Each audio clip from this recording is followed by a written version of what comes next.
Hello students. मैं अंकित गोयल आप सबका स्वागत करता हूं। आज हम स्टैंडर्ड 10th इंग्लिश मीडियम के सब्जेक्ट कंप्यूटर के अंदर chapter number 4 list and table handling in HTML के बारे में चर्चा करेंगे। तो चलिए स्टार्ट करते हैं। सबसे पहला topic list handling in HTML. अगर हमें एचटीएमएल प्रोग्राम के अंदर कोई भी लिस्ट ऐड करना हो तो वो हम कैसे ऐड करें वो हम देखें। तो सबसे पहला topic list handling in HTML. Sometimes there is a need to list different individuals, entities to present information in a web page. कभी कभार ऐसा भी हो जाता है कि अगर हमें वहाँ पे एक लिस्ट की ज़रूरत पड़े क्योंकि अलग अलग एंटिटीज़ हो या फिर अलग अलग डिटेल्स या फिर अलग अलग नाम हो जिसको हमें लिस्ट के रूप में यहाँ पे प्रेजेंट करना पड़े। There are 5 types of lists in HTML. Out of that, we will learn about the following 3. Total 5 type के लिस्ट अवेलेबल है HTML के अंदर, मगर उनमें से सिर्फ हमें 3 लिस्ट के बारे में देखना है। जो है सबसे पहला अनऑर्डर और bullet list, the second one is number और order list and the third one is descriptive list. तो चलिए हर एक के बारे में डिटेल में देखें। सबसे पहला है अनऑर्डर और बुलेट लिस्ट। तो this list contains item along with a symbol. This symbol is known as a bullet. तो यहाँ पे हम लिस्ट के साथ हम सिंबल का यूज करेंगे और ये सिंबल्स को हम बुलेट के नाम से जानेंगे। The UL tag pair is used to create an unordered list in HTML। और HTML में अनऑर्डर लिस्ट क्रिएट करने के लिए हम UL टैग का यूज करेंगे। LH tag is use to provide heading of a list. और हमें ये लिस्ट का अगर हेडिंग देना हो तो हेडिंग देने के लिए हम LH टैग का यूज करेंगे, यानी कि लिस्ट हेडिंग हम ऐसा याद करके टैग को याद कर सकते हैं। The items of the list are enclosed within the ally tag pair। यानी कि जो भी हम लिस्ट के अंदर वो आइटम हमें लिखनी हो, यानी कि वो जिसका हमें लिस्ट बनाना हो, तो सारी लिस्ट हम ally टैग के बीच में हम लिखेंगे। तो ally टैग के अंदर हमें जो भी हमारा कंटेंट्स ऐड करना हो वो ally टैग के बीच में हम लिखेंगे, तो वन बाय वन हमारा लिस्ट रेडी होता जाएगा। Type attribute of UL tag is use to change the bullet style. और यहाँ पे UL टैग का यूज अगर हमें कोई भी सिंबल्स को अगर चेंज करना हो तो वो सिंबल को चेंज करने के लिए या फिर हमें कौन सा सिंबल यूज करना है तो उसके लिए हम UL टैग का यूज कर सकते हैं। The default shape of a bullet is a fill circle. और यहाँ पे अगर हम किसी भी बुलेट का हम मेंशन नहीं कर रहे कि हमें कौन सी बुलेट यूज करनी है, तो यहाँ पे बाय डिफॉल्ट फिल सर्कल वाला बुलेट हमें देखने को मिलेगा। The possible shapes of bullets are as follow. तो हम अनऑर्डर लिस्ट के अंदर ये 3 टाइप के बुलेट हम यूज कर सकते हैं। The first one is disc, that is वो जो फिल सर्कल जो आपको दिखता है बाय डिफॉल्ट, जो हमने बोला अभी, वो आपको डिस्क वाला सर्कल आपको वहां पे बाय डिफॉल्ट देखने को मिलेगा। The second one is square, यानी कि हम फिल स्क्वायर की सिंबल भी हम यहाँ पे यूज कर सकते हैं। And the last one is circle, यानी कि विदाउट फिल वाला सर्कल, यानी कि आपको एक सर्कल ही ड्रॉ करके आएगा। तो आप ये तीनों में से कोई भी एक बुलेट का यूज कर सकते हो, यानी कि आपको वहां पे नाम लिखना पड़ेगा। UL type is equal to double quote में ये तीनों नाम में से आप कोई भी यूज कर सकते हो, डिस्क, स्क्वायर, सर्कल एक्सेट्रा, कोई भी आप यहाँ पे मेंशन करा सकते हो। सेकंड टॉपिक है नंबर और order list. An order list contains item along with numbers or alphabet instead of bullets। तो यहाँ पे बुलेट्स की जगह पर हम यहाँ पे नंबर या फिर अल्फ़ाबेट का यूज कर सकते हैं। The OL tag pair is use to create order और नंबर लिस्ट। तो यहाँ पे ऑर्डर या फिर नंबर लिस्ट को क्रिएट करने के लिए हम OL टैग का यूज करेंगे। The item of list are enclose within the LI tag pair. तो यहाँ पे जो भी हम आइटम्स ऐड करेंगे वो हम एलाई टैग के थ्रू यहाँ पे हम ऐड करते जाएंगे, यानी कि हमारा लिस्ट हम बनाते जाएंगे। Type attribute of OL tag is use to change the numbering style और पैटर्न। और यहाँ पे OL टैग के थ्रू हम अपनी नंबरिंग पैटर्न को या फिर हम जो भी अलग पैटर्न यूज करना चाहे वो हम वहाँ पे यूज कर सकते हैं। The possible values for type attributes are as follow. तो कौन कौन से पैटर्न्स और नंबरिंग स्टाइल हमारे पास अवेलेबल है, तो हम सबसे पहले नंबर्स यहाँ पे ले सकते हैं, या फिर लोअर केस या फिर अपर केस अल्फ़ाबेट हम यहाँ पे यूज़ कर सकते हैं। लोअर केस रोमन नंबर हम यहाँ पे यूज़ कर सकते हैं, and upper case Roman number भी हम यहाँ पे यूज़ कर सकते हैं। Generally order list always start with a number 1। तो हम देखें तो हमारा ऑर्डर लिस्ट जो भी होगा वो नंबरिंग यानी कि नंबर सिस्टम से वो स्टार्ट होगा, वेरी फर्स्ट नंबर से। But one can change the beginning value or later with the start attribute of OL tag। मगर आपको वो स्टार्टिंग नंबर आपको अगर चेंज करना हो तो आप OL tag के एट्रीब्यूट के साथ वो आप स्टार्टिंग नंबर वहाँ पे चेंज कर सकते हो। जैसे कि एग्जांपल में दिया है यहाँ पे, example OL type is equal to double quote में मैंने लिखा कैपिटल ए, डेट मीन्स मेरा जो भी लिस्ट होगा वो अपर केस अल्फाबेट के अंदर मुझे चाहिए, यानी कि वो मैंने मेंशन कर दिया मैंने कौन सा लिस्ट करना है वो। और मैंने बाद में स्टार्ट में वैल्यू दी, start is equal to double quote में मैंने जे लिखा। तो मेरा जो भी ये नंबर लिस्ट जहां से भी वो मेरा स्टार्ट करूंगा, यानी कि जो भी मैं वैल्यूज लिखेगा, तो वो मेरा सबसे पहला पॉइंट वहां पे जे से स्टार्ट होगा। तो वो जे के एल एम करके मेरा नंबरिंग सिस्टम स्टार्ट हो जाएगा। And the third one is descriptive list. The descriptive list is used when description along with the list is needed। तो जरा लिस्ट के साथ अगर हमें किसी भी चीज का यानी कि लिस्ट का हमें अगर डिस्क्रिप्शन दिखाना हो, तो डिस्क्रिप्शन दिखाने के लिए हम डिस्क्रिप्टिव लिस्ट का यूज करते हैं। Information in the list is divided in the two parts. यहाँ पे ये जो इंफॉर्मेशन होगी वो इंफॉर्मेशन को हमने दो पार्ट्स के अंदर डिवाइड करके रखा है।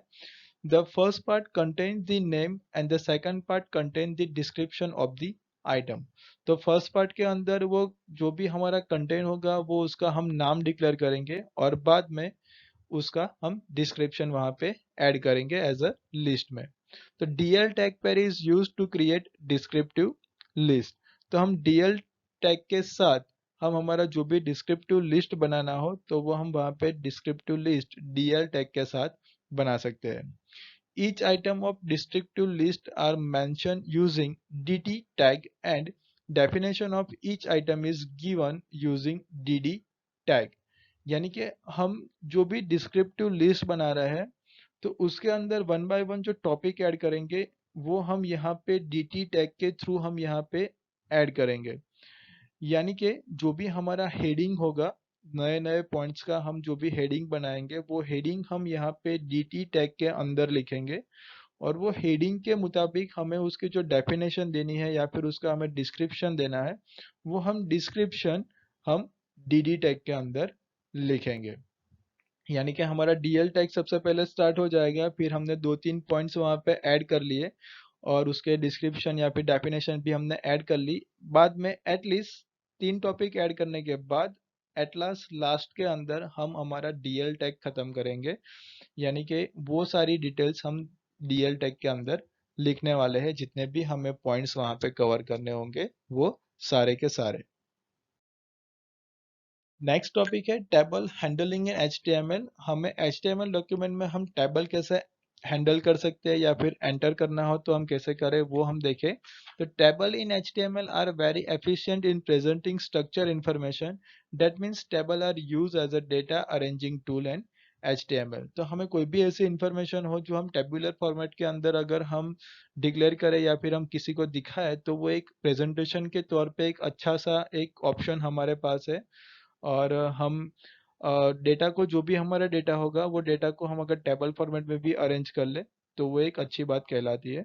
और table can contain textual as well as graphic data. तो हम टेबल के अंदर हमारा एक कोई भी टेक्स्ट भी ऐड कर सकते हैं या फिर कोई भी टाइप का हमें ग्राफिक ऐड करना हो तो हम वहाँ पे ग्राफिक यानी कि इमेज भी ऐड कर सकते हैं। Following four main tags are used to create table in HTML। यहाँ पे चार मेन टैग दिए गए कि उसके थ्रू आप यहाँ पे पूरा टेबल एक क्रिएट कर सकते हो। Unlimited number of column and unlimited number of rows. तो सबसे पहला टेबल टैग। तो main tag use for creating table. Obviously table बनाना हो तो आपको सबसे पहले टेबल टैग का यूज तो करना ही पड़ेगा, यानी कि आपको स्टार्टिंग टेबल टैग से ही करना है। The second one is TR tag. तो टीआर टैग का यूज होता है to create row of the table. तो यहाँ पे टेबल की जो भी आपको लाइंस चाहिए वो लाइंस बनाने के लिए आप यहाँ पे टीआर टैग का यूज करोगे। फिर आता है टीएच टैग। तो TH tag specifies heading of the table. तो यहाँ पे टेबल का अगर हमें हेडिंग बनाना हो तो वो हेडिंग बनाने के लिए हम यहाँ पे टीएच टैग का यूज करेंगे। ओके। और टीडी टैग है टू प्रेजेंट टेबल डेटा और tag to create column of the table. और यहाँ पे आपको अलग अलग कॉलम्स क्रिएट करने हैं, तो कॉलम क्रिएट करने के लिए आपको टीडी टैग का यूज करना है। And the last one is caption. तो caption gives name of the table. तो यहाँ पे पूरे टेबल का नाम अगर आपको देखना हो या फिर नाम देना हो तो यहाँ पे आप कैप्शन टैग के अंदर टेबल को अपना नाम दे सकते हो। यहाँ पे याद रखना कैप्शन टैग से टेबल का नाम दिया जाता है और टीएच टैग से वो हेडिंग देना होता है जो आप टेबल के अंदर इंसर्ट करोगे वो। तो ये दोनों चीजें यहाँ पे अलग है। टीआर टैग से हम टेबल की रो क्रिएट करेंगे एंड टीएच टैग से यहाँ पे हम कॉलम क्रिएट कर सकते हैं। नेक्स्ट टॉपिक है table tag and its attributes. To create table in HTML, table tag are use. Various attributes of table tag are as follow. तो अलग अलग एट्रीब्यूट्स के बारे में देखें जो टेबल टैग के साथ हम यूज कर सकते हैं। तो सबसे पहला है border. Border attribute of table tag creates a border around the table as well as around each individual cell। तो बॉर्डर टैग के साथ हम पूरे टेबल के अंदर जितने भी सेल्स अवेलेबल है और टेबल के आसपास हम बॉर्डर यहाँ पे क्रिएट कर सकते हैं। The width of the border is given in the form of pixel. यानी कि जो भी हम यहाँ पे विड्थ में जो वैल्यू एंटर करेंगे वो वैल्यू एज अ मेजर होगी पिक्सल्स फॉर्मेट के अंदर।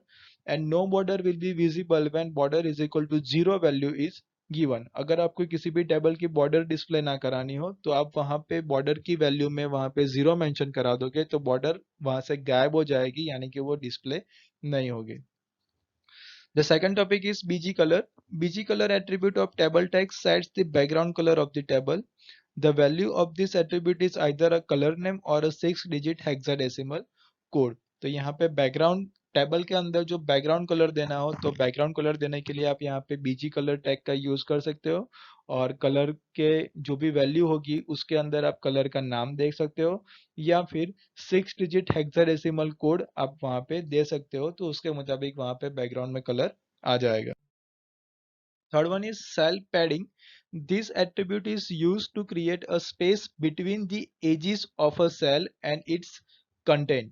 तो यहाँ पे सेल पैडिंग के अंदर जो सेल के अंदर हमने टैक्स लिखी होगी तो वो टैक्स एंड जो सेल की बॉर्डर होगी वो बॉर्डर के बीच में कितनी स्पेस रखनी है वो स्पेस का मार्जिन यहाँ पे सेल पैडिंग देगा।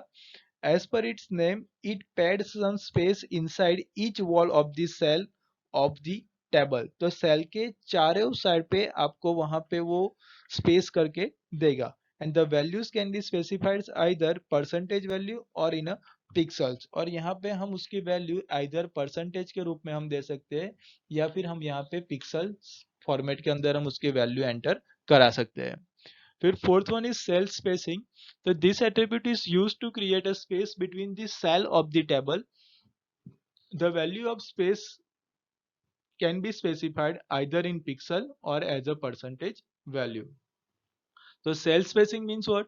तो कि दो सेल के बीच में अगर हमें जगह बनानी हो तो वो जगह बनाने के लिए हम यहाँ पे सेल स्पेसिंग का यूज करेंगे और सेम यहाँ पे भी हम उसकी वैल्यू हम परसेंटेज के अंदर या फिर पिक्सल के अंदर हम दे सकते हैं।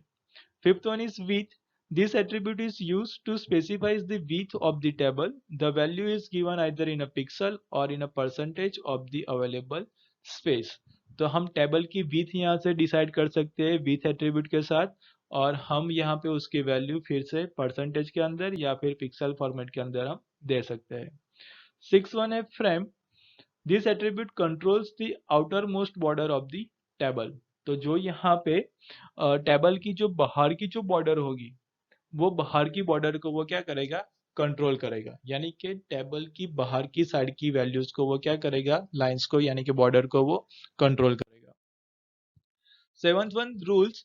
This attribute contains the presentation of inner border of the table. तो यहाँ पे जो टेबल की अंदर की साइड पे जो बॉर्डर होगी, वो अंदर की साइड को बॉर्डर को वो यहाँ पे प्रेजेंट करेगा, यानी कि उसको वो कंट्रोल करेगा। फिर 8th इज अलाइन।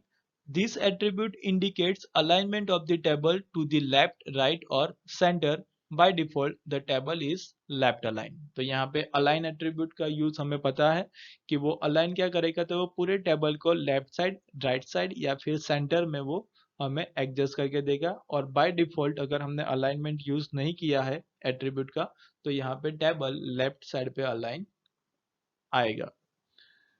फिर 9th is dir।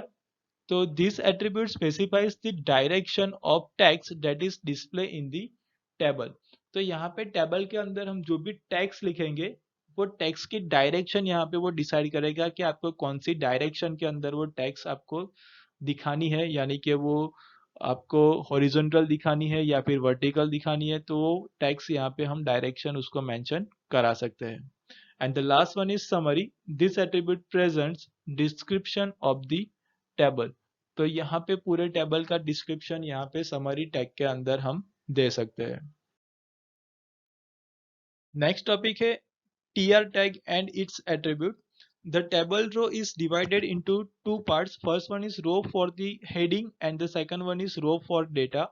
The tr tag is used to display a row in a table. हमने आगे देखा tr टैग का यूज रो में, टेबल में रो क्रिएट करने के लिए होता है। The various attributes of tr tag are as follow. The first one is align. The align attribute indicates the position of the content of all the cells in the row. तो यहाँ पे हमें cell के अंदर हम जो भी tax लिखेंगे वो टैक्स की पोजीशन यहाँ पे वो डिसाइड करेगा। एज पर यहाँ पे अलाइनमेंट के वैल्यूज हमें पता है, left, right, centre and justify. तो हमें बस वो वैल्यूज देनी है और उसी अलाइनमेंट के मुताबिक वो क्या करेगा, अपने जो भी कंटेंट लिखा होगा सेल के अंदर, तो वो वहाँ पे उसको एडजस्ट करके हमें दे देगा। Second one is BG colour. This attribute sets the background colour for the row. तो यहाँ पे अगर हमें रो के अंदर कोई बैकग्राउंड कलर चाहिए, तो हम यहाँ पे बीजी कलर से बैकग्राउंड कलर दे सकते हैं। The value of this attribute is either a color name or a 6-digit hexadecimal code. तो हम यहाँ पे color name या फिर hexadecimal code भी दे सकते हैं। Third one is v-align. So this attribute specifies the vertical alignment of the content of each cell in a row. तो हम यहाँ पे हर एक सेल का वर्टिकल अलाइनमेंट सेट कर सकते हैं। For example top, middle, bottom, हम ये तीनों में से कोई भी वैल्यू का यूज करके हम यहाँ पे अलाइनमेंट दे सकते हैं। जैसे कि टॉप का यूज करें तो aligns content with the top of the each cell. Middle का यूज करें तो align content in the centre of the cell. And the bottom का अगर यूज करते हैं तो aligns content with the bottom of the cell. तो यहाँ पे पर्टिकुलर सेल के अंदर हमें कोई भी अलाइनमेंट यूज करना हो तो हम वी अलाइनमेंट के थ्रू हम यूज कर सकते हैं। डेट मीन्स सेल का हमें बीच में, सेल के बीचों बीच हमें वैल्यू चाहिए, या फिर सेल के टॉप में या फिर बॉटम में अगर हमें वैल्यू चाहिए, तो हम वी अलाइनमेंट का यूज करके हम एडजस्ट कर सकते हैं। फिर नेक्स्ट टॉपिक है T H and T D tags and it's attribute. तो each cell in a table is represented by either a TD or TH tag. TH tag is used to specify heading. तो TH tag का use हम यहाँ पे heading के रूप में करेंगे। By default, content of TH tag is usually displayed in a bold font horizontally aligned in the center of the cell. तो जनरली हम कोई भी हमारा हेडिंग होगा, वो हमारा हेडिंग को तो हम बोल्ड फॉन्ट के अंदर यानी कि उसको हाईलाइट करके ही रखेंगे, और सेल के सेंटर में वो हमारा हेडिंग वहां पे हम डिस्प्ले कराएंगे। TD tag is used to represent table data. The content of TD element is displayed as left aligned normal text. तो यहाँ पे जो भी कंटेंट होगा वो लेफ्ट साइड अलाइनमेंट के साथ बाय डिफॉल्ट यहाँ पे सेट होकर आएगा। Both the TD and TH tag have same set of attribute and effect of their attribute is limited to a single cell. And various attribute of TH and TD tag are as follow. सबसे पहला ABBR यानी कि provides an abbreviated version of the content of the cell. तो यहाँ पे जो भी हमारा कंटेंट होगा वो कंटेंट का यहाँ पे वो शॉर्ट के अंदर वो हमें नाम पूरा देगा। यानी कि जो भी हमारा कंटेंट, अगर नाम हमारे पास बड़ा है तो हमारी कोई भी अगर इंफॉर्मेशन है, वो इंफॉर्मेशन को यहाँ पे वो शॉर्ट के अंदर देगा। अलाइन, तो aligns content of the cell, cell के अंदर हमें वो। Third one is BG colour, तो add background to the cell, तो हम सेल के अंदर बैकग्राउंड कलर ऐड कर सकते हैं। फिर fourth one is CHAR, manage the cell contents to be align around the first instance of the specified characters, यानी कि हम सेल के अंदर जो भी कंटेंट ऐड किए होंगे वो कंटेंट का जो फर्स्ट लेटर होगा वो फर्स्ट लेटर के आसपास हमारी बाकी की टेक्स्ट को वो क्या करके देगा, सेट करके देगा, यानी कि जो नई लाइन के अंदर टेक्स्ट आएगी वो वहीं से वो स्टार्ट करेगा। फिर col span indicates number of columns that cell span across, तो हम हमारा जो भी सेल होगा वो सेल हम कितने सेल तक वो उसको एक्सपांड कर सकते हैं वो हमें वो दिखाएगा। फिर six one is header, indicates corresponding headers to the cell, तो यहाँ पे जो भी हमारा सेल होगा वो सेल के रिगार्डिंग वो हमें यहाँ पे हेडिंग इंडिकेट करेगा। फिर seven one is height, specifies the height of the cell, तो यहाँ पे जो भी सेल होगी वो सेल की हाइट यहाँ पे स्पेसिफाई करेगा। Eight one is no wrap, stops text from automatically wrapping into a new line within the cell, तो नो रैप के अंदर जो भी हमारी टैग्स होती है वो टैग्स को न्यू लाइन पे जाते हुए वो रोकता है, यानी कि हमारी जो भी टैग्स होगी वो सेल के अंदर कंटिन्यू आगे चलती जाएगी, नई लाइन के अंदर ये नहीं जाएगी, तो नई लाइन पे जाने से नो रैप वो रोकेगा। फिर ninth one is row span, indicates the number of rows that this cell span across, तो यहाँ पे जो भी हमारा सेल होगा वो सेल हम कितने सेल तक हम आगे बढ़ा सकते हैं वो उसका यहाँ पे वो नंबर इंडिकेट करेगा। फिर है वी अलाइन, तो specifies vertical alignment of the cell, तो यहाँ पे हमारी जो भी टैक्स होगी वो टैक्स को यहाँ पे हम वर्टिकली सेट कर सकते हैं या फिर उसके हिसाब से हम यहाँ पे अपना सेल दिखा सकते हैं। And the last one is width, तो specifies the width of the cell, तो हम यहाँ पे अपनी सेल की एक पर्टिकुलर विथ भी यहाँ पे हम दे सकते हैं। फिर नेक्स्ट टॉपिक है कैप्शन टैग, तो this tag is used to give name of the table, table name indicates what the table is for a result purpose या फिर फॉर अ टाइम टेबल, तो यहाँ पे टेबल का नाम वो इंडिकेट करता है कि वो टेबल किसके लिए है, या फिर वो रिजल्ट के पर्पस के लिए टेबल बनाया है या फिर टाइम टेबल पर्पस के लिए टेबल बनाया है, तो वो इंडिकेशन करने के लिए हम कैप्शन टैग का हम यहाँ पे यूज करेंगे। Most of the browser display the contents of the caption about the table on a centre fashion, तो यहाँ पे जो भी हमारे ब्राउजर्स होते हैं वो मोस्ट ऑफ द ब्राउजर्स यहाँ पे हम कैप्शन टैग के अंदर जो भी हमने लिखा हुआ होगा तो वो ब्राउजर के अंदर टेबल के बीचों बीच में सबसे ऊपर आपको देखने को मिलेगा। नेक्स्ट टॉपिक है फ्रेम्स इन HTML, तो frame is used to combine multiple web pages and display them as a single web page. Frames divides a browser window into several parts और सब विंडो, तो यहाँ पे जो भी वो फ्रेम होती है वो ब्राउजर विंडो को यहाँ पे सेवरल पार्ट के अंदर डिवाइड कर देती है, यानी कि वो अलग अलग यहाँ पे इंडिकेट करके देती है। A collection of frame in the browser window is known as a frame set, और यहाँ पे जो भी अलग अलग पोर्शन क्रिएट किया होगा सेवरल पार्ट्स के अंदर हमने वो हमारी ब्राउजर विंडो को हमने डिस्प्ले किया होगा, तो उसको हम अगर कलेक्शन करें यानी कि हम एक साथ अगर दिखाते हैं तो उसको हम फ्रेम सेट के नाम से जानेंगे।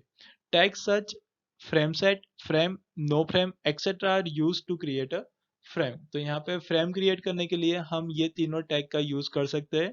तो चलिए ये तीनों टैग के बारे में हम डिटेल में जाने। तो सबसे पहला है frame set tag, so this element is used to define division of the browser window. It is known as a container of a different frame. तो यहाँ पे जो भी फ्रेम सेट टैग है वो फ्रेम सेट टैग का use हम यहाँ पे ब्राउजर विंडो के अंदर कौन सी फ्रेम कहाँ पे दिखानी है उसके लिए हम यहाँ पे करते हैं। Rows attribute of frameset tag divides the browser window in horizontal part, और यहाँ पे जो भी फ्रेमसेट टैग है वो ब्राउजर विंडो के अंदर वो कितने रो के अंदर वो आपको डिस्प्ले कराना है वो यहाँ पे वो इंडिकेट करती है। Each value for the size of frame is separated using the comma size, और यहाँ पे हम जो भी साइज यहाँ पे मेंशन करेंगे वो साइन को हमें सेपरेट करना है कॉमा साइन के थ्रू, यानी कि एग्जाम्पल की मैं बात करूँ तो आपको यहाँ पे एग्जाम्पल मिलेगा कि frame set rows is equal to double quote के अंदर आपको जितने भी परसेंटेज के अंदर आपको जितनी भी फ्रेम्स या फिर रोज क्रिएट करनी है उसी हिसाब से आप लिख सकते हो कि 20% कॉमा 60% कॉमा 20% और double quote over. That means मैंने यहाँ पे मेरे 3 रो के अंदर मैंने यहाँ पे फ्रेम क्रिएट की। जैसे कि अभी हमने एग्जाम्पल में बात की, वही एग्जाम्पल यहाँ पे है कि frame set rows is equal to double quote में 20% comma 60% comma 20% double quote over. ये कोड वो दिखाता है कि हमने हमारी विंडोज की जो भी ब्राउजर विंडो है उसको हमने 3 हॉरिजॉन्टल फ्रेम के अंदर डिवाइड किया है, जिसके अंदर जो ब्राउजर विंडो का सबसे पहली फ्रेम है वो ब्राउजर विंडो का 20% ऑक्यूपाई करती है, सेकंड फ्रेम है वो 60% ऑक्यूपाई करती है, और जो हमारी थर्ड फ्रेम है वो ब्राउजर विंडो का 20% ऑक्यूपाई करती है। Calls attribute of frameset tag divides the browser window in a vertical part। तो यहाँ पे frameset tag का जो भी calls attribute है वो यहाँ पे ब्राउजर विंडो को एज अ कॉलम के रूप में यानी कि वर्टिकल रूप के अंदर वो डिस्प्ले कराता है। The second one is frame tag. तो within the frameset each frame is represented using a frame tag pair, यानी कि फ्रेम सेट टैग के अंदर हम फ्रेम टैग का यूज करते हैं।